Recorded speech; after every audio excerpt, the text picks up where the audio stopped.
this. I remember when we used to be in school, we would say, Viva student!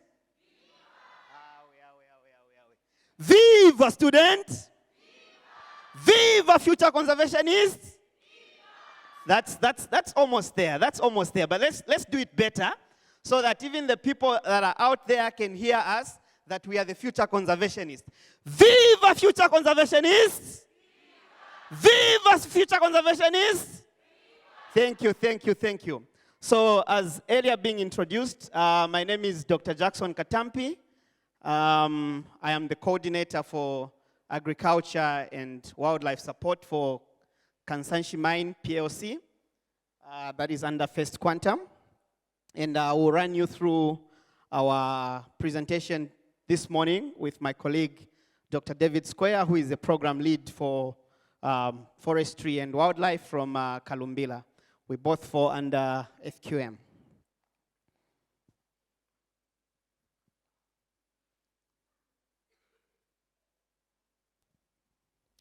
So, yeah, you can see me there. I think I have a story in my conservation life, but today we don't want to concentrate on that story. We just want to tell you as FQM, our presentation is divided into 3. So we have the first part of the presentation. It will just us introducing what FQM is. And then the second part of the presentation is where we are going to show you what we do as FQM in line with conservation. And the last part of the presentation is to show you what kind of opportunities you have and how you can harness those opportunities. Okay. So, FQM is a mining company, as most of you might know. And obviously, you keep wondering, why FQM?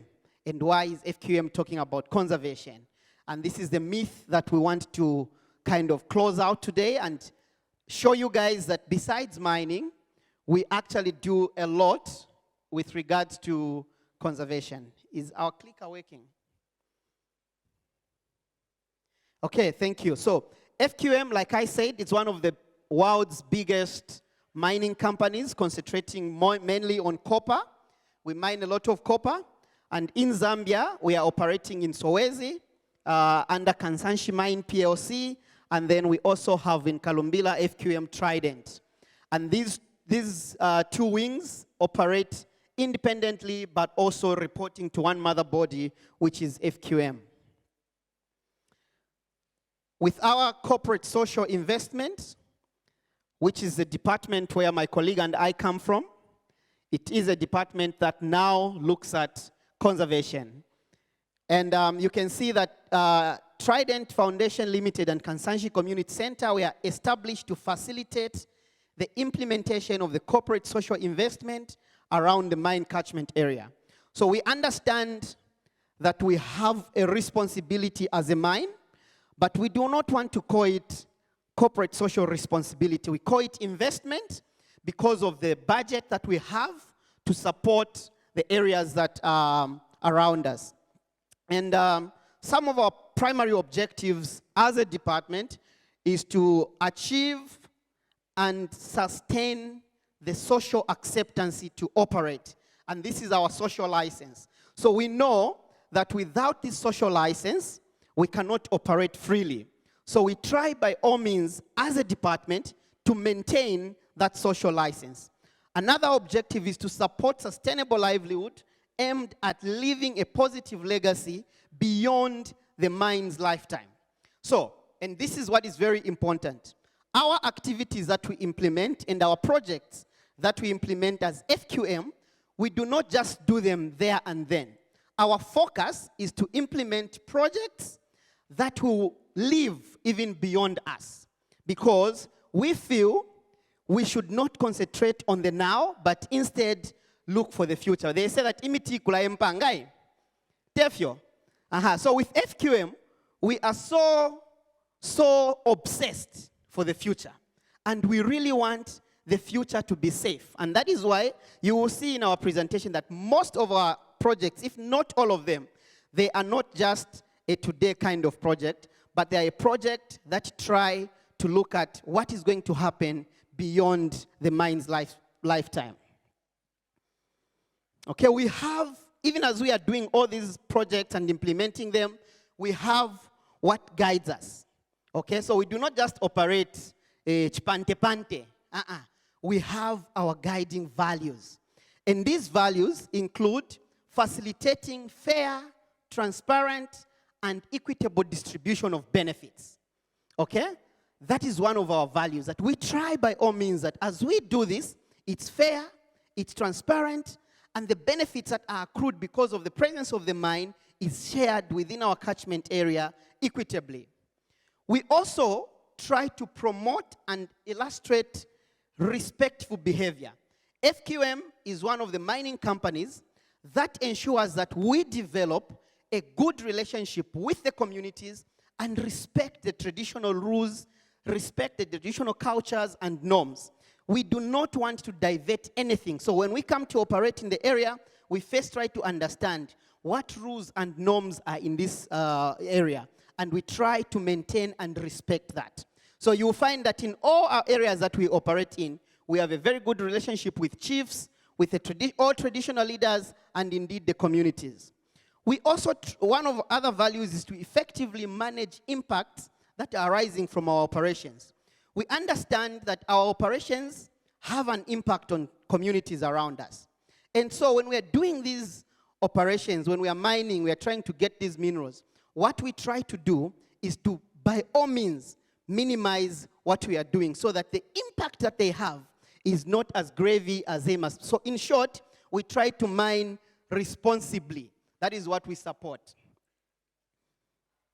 Okay, so just as a corporate social investment department, this is our scope of work.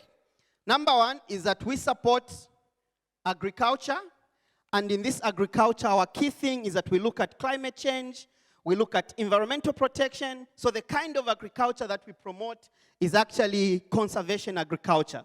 So you will see that everywhere where FQM is involved in agriculture, and if they are preaching about skills, we try to promote conservation agriculture. We also support education. Okay, we build schools. We try to do early childhood education so that we invest in the future. We also do a lot of health programs, and then we also do local business development. One of our principles is to support our local people. And what we have done as FQM is deliberately, we try by all means to ensure that everything that we have, if we can get it locally, we get it locally, so that our locals are the first beneficiaries from what the mine is doing. And then we also do community safety. We also build community infrastructures such as roads, schools, police posts, and we support government in that. I'll skip the green one. I'll go to the last one, which is sport development. FQM is one of the big companies that support sports. Some of you that watch soccer, I think you know about Trident FC and Kansanshi Dynamos. Okay, I would have been one of their strikers there, but then I relaxed a bit. Yeah, we have teams that are participating in the Zambian league. We have cyclists. We have rowing. We actually even send our communities to participate in Olympics and stuff like that. So we are very strong when it comes to supporting sports. And the last thing is why we are here, biodiversity management. And to do that, I'll call my colleague, David, to explain to you in details about the activities that we do around biodiversity. David.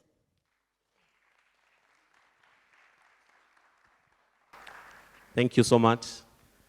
I would like to start, first of all, by just emphasizing what Jito and Chanda said, that conservation is for everyone.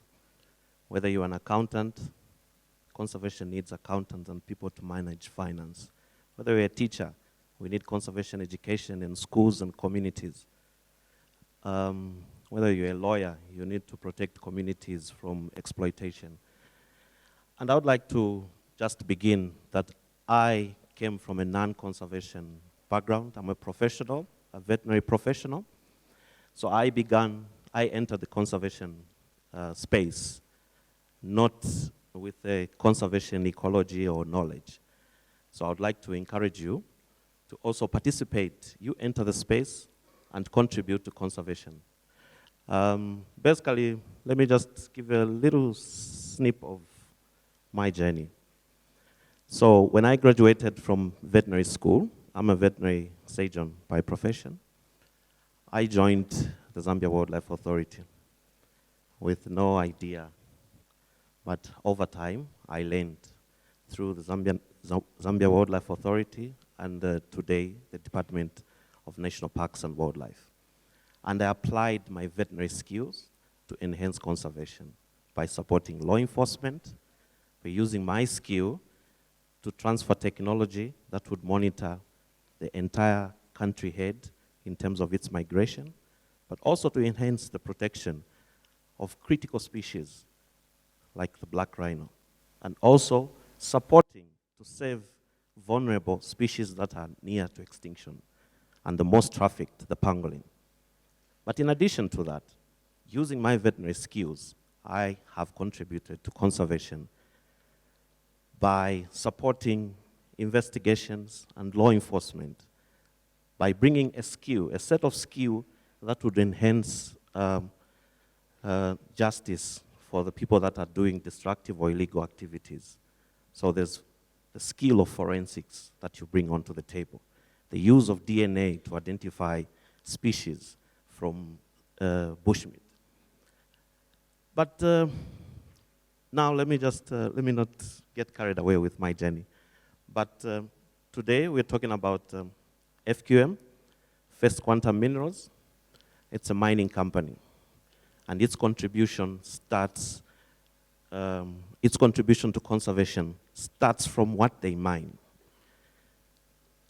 You know, the president is in China. He visited a car battery plant, and FQM mines the most important component in car battery manufacturing. Nickel and copper are very important components for the production of car batteries. FQM has aligned itself from the minerals that they mine into a digital and energy transition, from the use of fossil fuels to much friendlier energy sources, car batteries. Okay? But beyond the mining, it's where now FQM has applied itself to be a responsible mining company. 2023 Zambia Environmental Management Agency Award went to FQM for the most responsible environmental practice.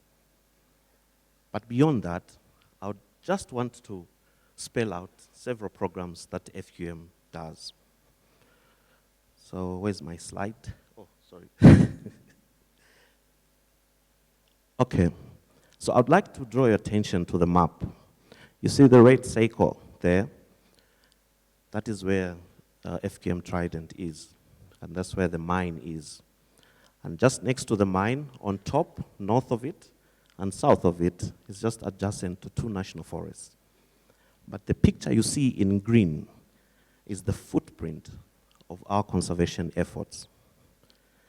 And all our conservation programs, there are 5 of them. There's the West Lunga Conservation Project. I'll talk more about it later. There's the Trident Wildlife Sanctuary. So this is the sanctuary where the mine sits. We also have the Kasanshi Wildlife Sanctuary. That's in Solwezi, where the Kasanshi mine and where the mining operations in Solwezi are taking place. And then we have the forest conservation programs. These are programs that are there to enhance and promote the conservation of forest within Northwestern Province. Then we've got the Kamikolo Community Forest. This is where we're supporting communities to take ownership of the forest and realize the benefits from forestry. Basically, what you see here is trying to create green economies in an area where active mining is taking place.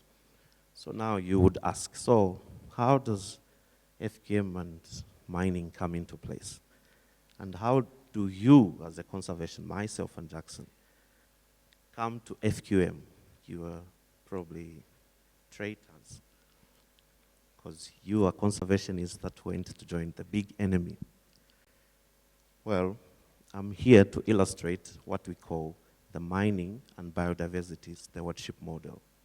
So basically, it's bringing two extreme sectors that are on the extreme opposite on the same table and to optimize the benefits that they bring on the table. It is a very well-known fact that extractive industry and mining has developed this country. And what we are trying to do now is to bring the prowess of mining and optimize the benefits that mining brings. Mining brings taxes, mining brings jobs, mining brings business opportunity and people to participate in several value chains. And again, we look at the other extreme. What can we optimize from conservation of biodiversity? Basically, is to benefit from the ecosystem services that our environment provides. When you look at this map, you can see a lot of veins, blue lines, that show the river system. This is an important area. There's an active mine, but there's also important waterheads for both the Zambezi and the Kafue, and therefore, protection of this area ensures that we have all the benefits that come with the two rivers, Kafue and Zambezi, from hydroelectricity, supporting communities that live along those rivers. But also, this area is very important because the most trafficked animal in the world, the pangolin, and one of its species, the tree pangolin, is only found in this area in Zambia. Of course, it's found everywhere else on the continent of Africa, but particularly in Zambia, this is the only place that you would find the tree pangolin.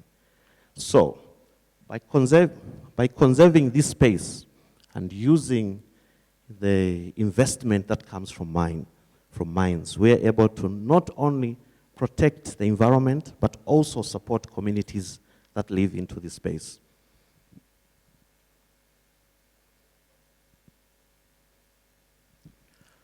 So I will begin with one of our conservation programs. The first one is Kansanshi and Trident wildlife sanctuaries. So these sanctuaries are actually on a mine lease site. Apart from mining, there's a big hole. Everybody understands mining is destructive. You dig the ground, you cut trees, but it's done responsibly. But in addition to that, on this mine site, we have enhanced the ecological function of this area and minimized the destruction that comes with mining.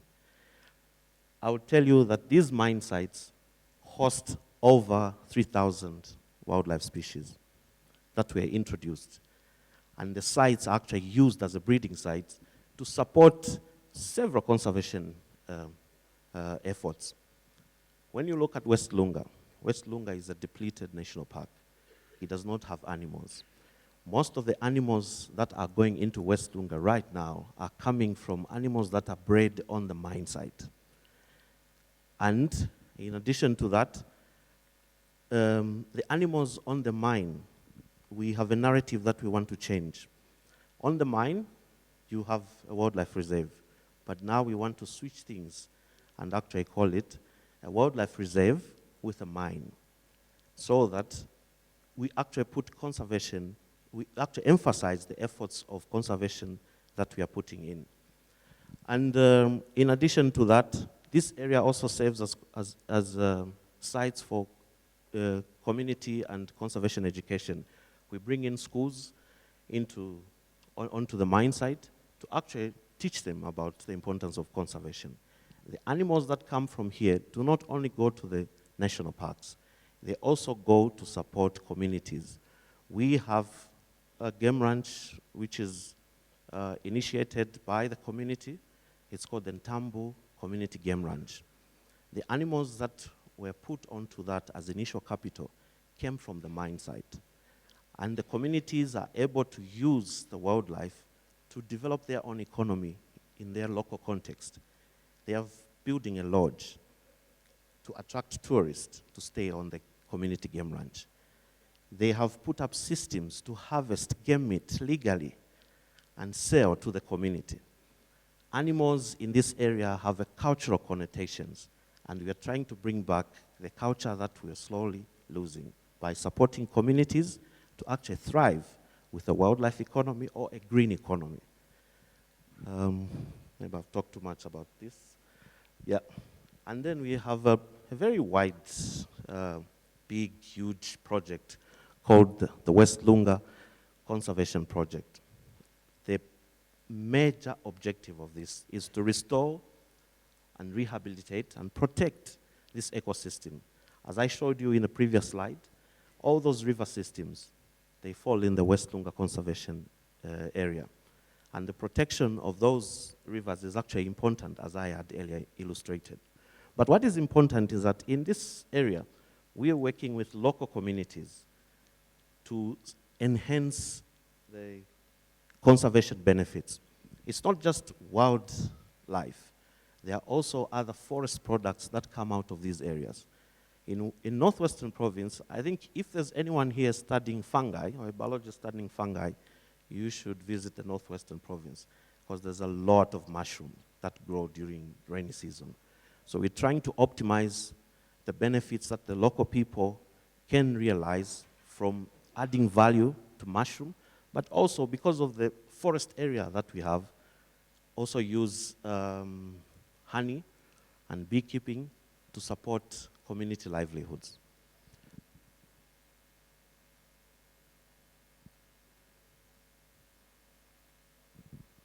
Then we have the Forest Conservation Program. So this is just a map that shows where the mine is, the mine lease area.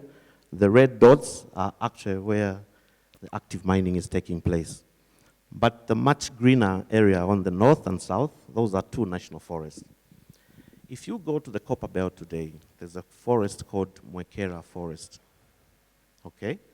And when you look at the Mwekera Forest today, this forest has been, well, destructed at some point, not because of mining, but because of migration of people that came onto the Copper Belt. First of all, when you look at this map, it illustrates two things: the vulnerability of those two national forests. FQM entered an agreement with Forestry Department to support them to conserve these two national forests. Why? Because as a result of mining activities, those two forests were becoming vulnerable. Not as a result of direct mining, no, but as a result of migration of people that would come into Kalumbila to look for jobs and business opportunities. So there are two things when there's a migration of people into an area. First of all, they would need energy. And where would they get energy? Where is the obvious source where they would get energy in terms of charcoal or firewood? The forest becomes the number one place where they would do that. Second thing, when you have a migration of people, the second thing they would need is food. Where will they grow food? Where will they cut down huge chunks of land to create farmland or to produce food? It is this same forest. So as First Quantum Minerals, we saw this as a risk, not because we are mining in the forest, no, but because of our presence in the area actually exposes the risks to these two national forests. And what we have done is that we have put up a program to protect this forest in terms of law enforcement, in terms of putting up opportunities for community to set up cycling trails, just economic activities that can be used from the forest, in addition to harvesting of non-forest products, non-wood forest products like honey and mushroom, traditional vegetables that can be harvested from the forest. And then just before I lose track of that, since we are protecting these two national forests, we needed to understand what's the value of the forest. What are we protecting? So we did an assessment of the forest to find out what value it has. And from our assessment, we actually got that these two national forests have a carbon sequestration capacity of 13 million tons. So if we are to do carbon trading and raise money and plow it back into the conservation of this forest, we have an opportunity to use carbon trading to do that. But also, this carbon trading would support the communities that live around the mine and realize benefits not only from jobs and business opportunities, but also realize benefits that come directly from the forest that is just next to them. And then we have the community forest in Tambo and Kamikolo. Basically, these are communities that we have galvanized together, organized them to form groups, asked the traditional leader to identify pieces of land that can be reserved for forest conservation. These two community forests have an objective of, first of all, conserving the forest, then second, realizing benefits by the community themselves. They would manage the forest themselves.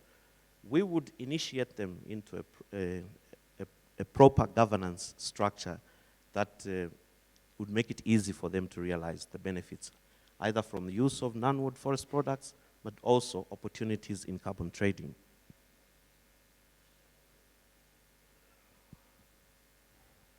Let me just say this. Our conservation support in terms of footprint and in relation to what area we mine, there's a huge difference. There's a huge offset. When you look at the area just in the Seiko there, it's a very small, compared to the investment that has been put in terms of footprint and coverage of the entire area. What you realize is that the mine itself is less than 150 hectares, but the amount of space in which we dedicate investment to protect the environment is over 1.4 million hectares. And this just demonstrates the model of mining with biodiversity conservation. What you see in the picture here is a common sighting at the Trident mine. This is a pangolin that is crossing the main How Road in the mine. And all the wildlife on the mine site have a right of way, whether it's a truck carrying copper concentrate or copper cathode, they'll always stop and give respect to the wildlife on the mine. Because we believe that protecting the environment and enhancing biodiversity protection is not just a compliance issue, but it's a good thing to do. It's a good practice that First Quantum has adopted. And I just want to show you the amount of partnership we go into. We are not going into this to reinvent the wheels. We actually work with people that are already doing certain things, and we ride on their back, or we support them. At this point, I'll call Jackson.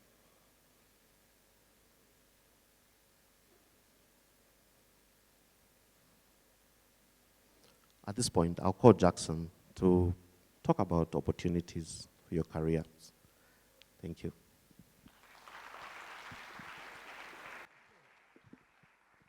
I think we've run out of time, so I'll just mention one thing in terms of...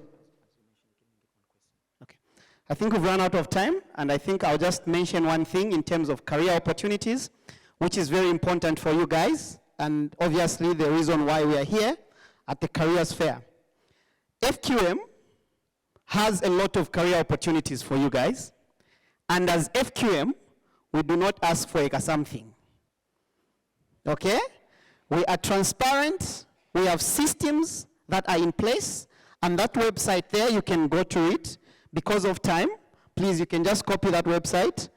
It's going to show you and guide you on how you can apply for jobs and how you can join the bigger family of FQM. So because of time, I'm told only one question, so if there's anyone with a question, otherwise we have got a booth Just outside, opposite this auditorium, you will see where it's written FQM. If you still want to interact with us, please do come to the booth, and then we can answer your questions.